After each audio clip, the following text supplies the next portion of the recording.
અમદાવાદમાં મળેલા વકફના જે બેઠક હતી તેને લઈ અને મહત્વના સમાચાર પ્રાપ્ત થઈ રહ્યા છે। અમદાવાદમાં વકફ બોર્ડની બેઠકમાં શાબ્દિક બોલાચાલી થઈ છે। ગૃહ રાજ્યમંત્રી હર્ષ સંઘવી અને અકબરુદ્દીન ઓવૈસીની વચ્ચે દ્વંદ્વ થયું છે। નાગરિકોના હિતમાં સરકાર નિડરતાથી વિષય રાખશે તેવું હર્ષ સંઘવીએ કહ્યું છે। નાગરિકોના હિતમાં જેપીસી સમક્ષ રજૂઆત કરી હોવાનું પણ સંઘવીનું નિવેદન।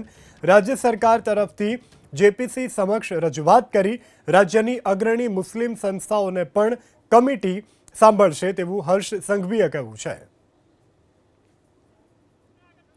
देखिए, मैं राज्य सरकार के प्रतिनिधि मंडल को लेके जब जेपीसी में गया, मेरी ये जिम्मेदारी है कि राज्य के प्रत्येक नागरिकों के हित में विषय रखना, और मैंने आज ये विषय जेपीसी कमेटी के समक्ष रखे हैं।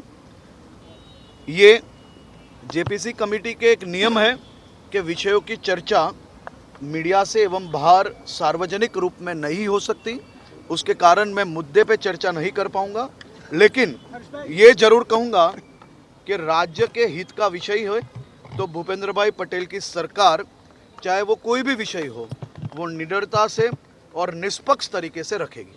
देखिए, केंद्र सरकार का बहुत ही सराहनीय प्रयास है, और ये प्रयास को मैं एवं राज्य सरकार एवं देश के सभी नागरिक कहीं ना कहीं उसको कहीं ना कहीं स्वागत कर रहे हैं ये प्रयास का।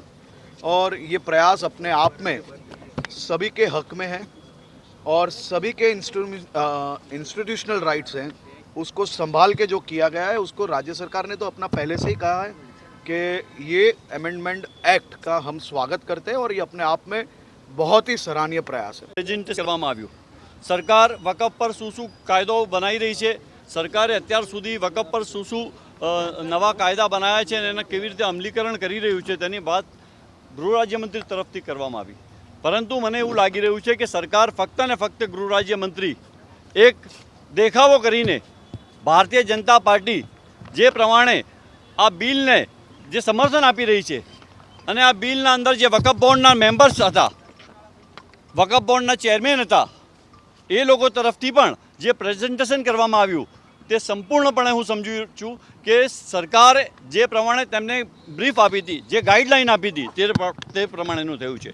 પરંતુ મારા સાથી જે વકફના સભ્ય છે તૌફિકભાઈ અને રણજીતસિંહભાઈ રાઠોડ, અમે ત્રણેય જણાએ અમે સરકારને જે આઈટી કમિટી તેમને કીધું છે કે અમે અગાઉ જ્યારે આપે અમારા પાસેથી સૂચનો માંગ્યા હતા તે સૂચનો અમે 14 મુદ્દાના કાર્યક્રમ બનાવીને આપ્યા હતા કે આ 14 મુદ્દા છે એના ઉપર અમારે અમલ કરવાનો છે। પરંતુ આજે જ્યારે અમે અમારી કોપી આપવા ચેરમેનશ્રી અમને બોલાવ્યા ત્યારે પણ અમે એ જ વાત કરી કે સરકારે જે પ્રેઝન્ટેશન કર્યું છે તેના સમર્થનમાં અમે નથી। અમે આ જે સરકારના પ્રેઝન્ટેશનના વિરોધમાં છીએ। અમે અમારા જે મુદ્દાઓ આપેલા છે એ મુદ્દાઓને જ અમે વળગી રહ્યા છીએ કે જે સરકારે વકફ બોર્ડના અંદર જે અત્યારે નવા જે સુધારા લાયા છે તે અમે કોઈ પણ સંજોગોમાં સરકાર તરફથી જે મુદ્દા મૂકવામાં આવ્યા કે કલેક્ટરને જે સત્તા આપવામાં આવશે તે સત્તા જે પ્રમાણે રહેશે એમાં તમામ લોકોનો સમાવેશ થશે અને સત્તા કલેક્ટર પાસે હશે તો તમારે જે પણ કાર્યવાહી કરવાની હશે કલેક્ટર સાથે રહેશે।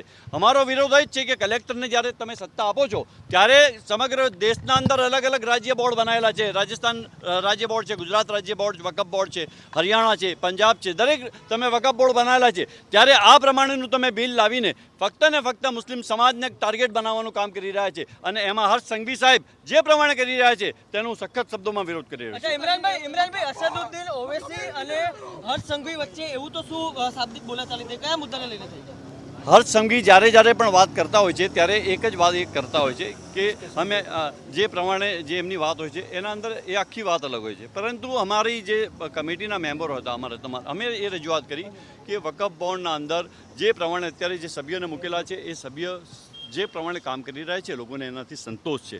તમે સરકાર વિરોધ કરી રહી છે કે આના અંદર જે એમના કિરણ રિજિજુજી કહે છે કે માફિયાઓ ઘૂસી ગયા છે, ત્યારે વકફ બોર્ડના અંદર જેની નિમણૂક કરતા હોય છે સરકાર તરફથી નિમણૂક થતી હોય છે ત્યારે ક્યાંથી માફિયાઓ આવે?